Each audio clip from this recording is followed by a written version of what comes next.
Alright guys, in today's video we're going to be looking at how can you use a stock sheet when you're creating a new sheet. But before that, let's have a quick intro first.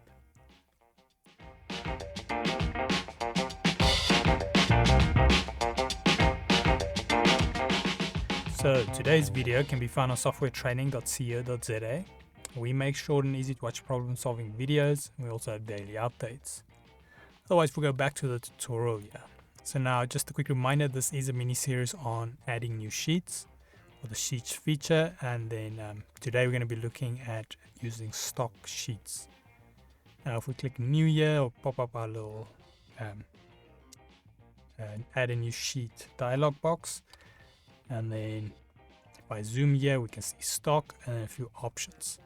Now this is great because your stock is something you can use if, let's say, you have a client where you have a project that you repeat, or there's a certain material you keep using in your projects.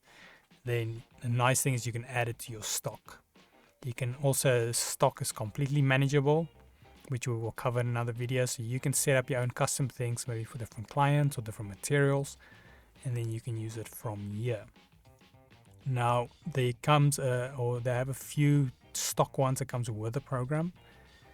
So if I had to click on this 2000 by 1000, so 2000 wide by 1000 high or long, however you want to see it, if you're looking at the Z or X, and then yeah, so then what you can do is once you click it, you will see it fills in all the rest. So by new sheet, we've got it filled in 2000 by 1000, and then under this is filled out some of the other parameters.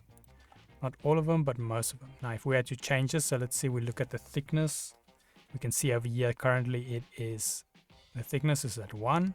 So now if we had to choose the top one, you can see now the thickness just went to 3.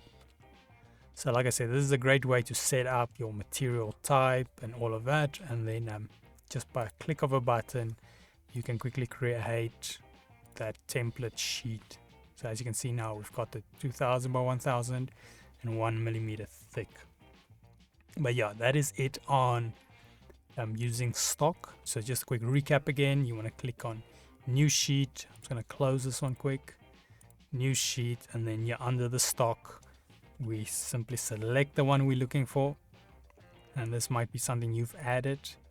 As we can see in the brackets here, we can see I give you the information about that sheet. You simply put in your beam diameter, say okay, and it'll add your sheet to your actual workspace. But yeah, so that is it on using stock sheets. If we head here to softwaretraining.co.za, you guys will notice we've got a variety of different softwares we do cover, and you can also isolate your search on the top right. If you do not, however, find the training videos you're looking for, just simply go here, request a training video, fill in the mini form, and then we'll do our best to try and make that for you. But otherwise, thanks guys for watching, and until next one, cheers.